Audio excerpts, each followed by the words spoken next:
This is One on One.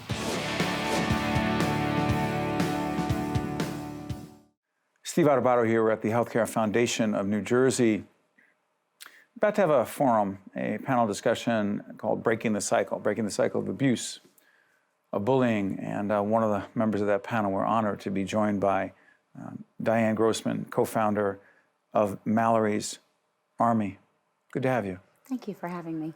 Tell us about Mallory, your daughter. Gosh, yeah, so Mallory, she was 12 years old, sixth grader, good student, your all-American little girl. She was a cheerleader, she was a gymnast, good family. So yeah, she was just your all-American little girl. Somewhere along the way, she got targeted by some other kids? Yeah, there was a group of girls that just hand-selected. I guess they have a type, and they just decided to pick on her, I think is where it really started. It was just make fun of her and tease her. When did it start? It was a slow progression. It started in fifth grade, little bit of relational bullying. I like you on Tuesday, don't like you on Wednesday. Can you come over on Thursday? So very confusing time, and yeah, they just picked on her. So you've been very open, and you're doing an incredible public service. Thanks. And a lot of parents, well, I don't know what other parents would do. Yeah. She was 12 years old when she committed suicide. Yeah. Were there signs that you saw?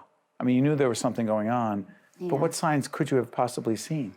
That's the troubling with this. It's not, I think of it as it's an impulsive suicide, meaning that the same signs that every tween goes through, the slamming of the doors, the lack of appetite, the stomach aches, the headaches, the self-isolation, those are the symptoms, yet those are the same symptoms that every parent experiences with young tween girls. So it's hard to look back and say there was one particular thing that I could have picked out. Mallory's first attempt was her last attempt, so it's not as if I had a warning, Right. essentially.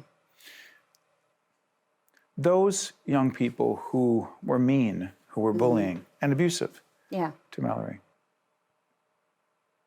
did you sense after this horrific, tragic death of your daughter that they had remorse, that they realized that they had contributed on some level? No, quite the opposite. It was more The of opposite? Quite the opposite. As a matter of fact, I have an image of one of the girls who held her hand up like this and showed the Mallorys Army band and said, "If you listen close, you can hear me not caring." Hurt people hurt. And I think that that's really important they've not gotten the medical attention that they need or the support that they need from their family to not have this type of behavior. So, Yeah. no, I don't see any ounce of remorse. So the organization, Mallorys Army, describe it. People, we'll get a shot of the wristband, but tell us about it. So it's kind of twofold. So when Mallory was about 7 years old, she used to make these little handcrafted bracelets, and she would sell them for an organization called Camp Good Days, and she called it living a bracelet kind of life. She did this? Yeah, Talk about being a leader at 7. Yeah, it was funny because I've never been that type of philanthropic person. So for me, I just thought she was having fun, and I thought, wow, what a great spirit. And she called it living a bracelet kind of life, wearing a handmade bracelet on your arm to remember to be the good in the world. And she used that money and she would donate it to Camp Good Days.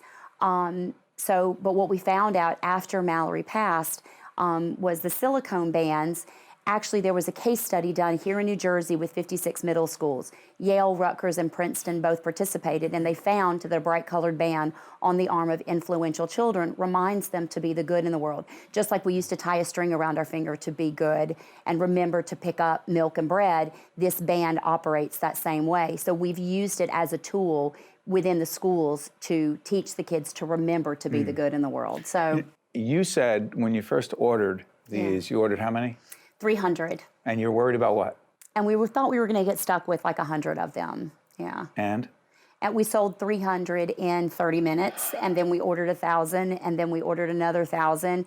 And year to date, we have either sold or given away more than 80,000 of these. 80,000. 80,000. People can go on the website and get it. Yeah, they can go on the website. Most of the time we use them in our school system presentations, but yeah, you can go on our website and order all of our gear. It's powerful on so many levels, and you'll have a chance to talk about that in our forum. I'm curious about that. What message do you have for other parents watching us right now, a lot of different platforms, who say, first of all, they're feeling for you. Yeah. They can't imagine not just the pain, but the courage for you to do what you're doing now. But what message do you have for them as it relates to their children, whether they're on one end or the other of bullying or abuse? Well, I think we have to recognize that bullying is not a rite of passage. It's not something that you just get over.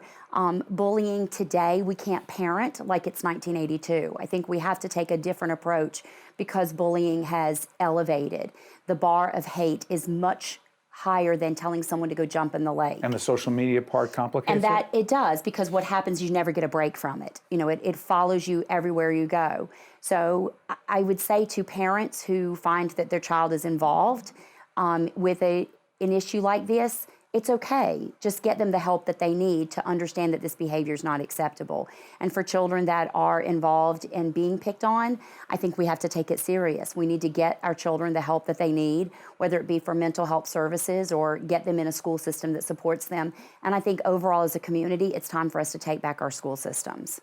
My last question to you is you chose to do this. It's interesting, you said in our conversation that when your daughter was 7, she was clearly a leader. You did not see yourself in that way, but you are now. Yeah. The most significant reason why you choose to be the leader you are in this fight to break the cycle of abuse and bullying? Those who lose the most do the most. So if you look at any person who's gone through any form of tragedy, they always become the voice to speak up, because who better to share their experience than someone who's had to go through it? So I think learning that has been a great part of my healing. I would never want another parent to feel the way that I do. I never want them to have to go through it. And it's not getting better, it's getting worse.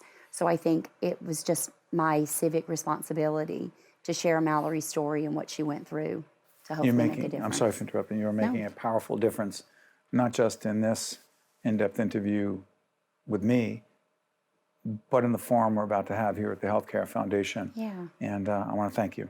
Well, thank you for having me. Okay. Thanks. One-on-One with Steve Adubato has been a production of the Caucus Educational Corporation, celebrating over 30 years of broadcast excellence. Funding for this edition of One-on-One with Steve Adubato has been provided by the Healthcare Foundation of New Jersey, RWJ Barnabas Health, TD Bank, Horizon Blue Cross Blue Shield of New Jersey, the Turrell Fund, supporting Right from the Start NJ, the Russell Berry Foundation, and by Johnson & Johnson. Promotional support provided by NJ Biz and by the New Jersey Business and Industry Association. Transportation provided by Airbrook Limousine, serving the metropolitan New York, New Jersey area.